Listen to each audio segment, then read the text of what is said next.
আজিমের পরে আল্লাহ পাক সৃষ্টি করেছেন কলম।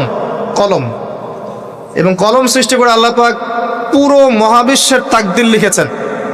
পৃথিবীর শেষ দিন পর্যন্ত কি হবে না হবে খুঁটিনাটি বিষয়, এত খুঁটিনাটি যে আল্লাহ পাকের ওই লিখার বাইরে পৃথিবীতেও কোনো আযাব গজব আসে না।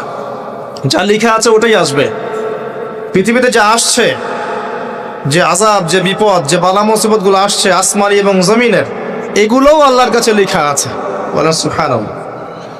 এমনকি এই পৃথিবীতে কতজন মানুষ এসেছে, চলে গেছে এবং আসবে, এই হিসেব আল্লাহর কাছে আছে।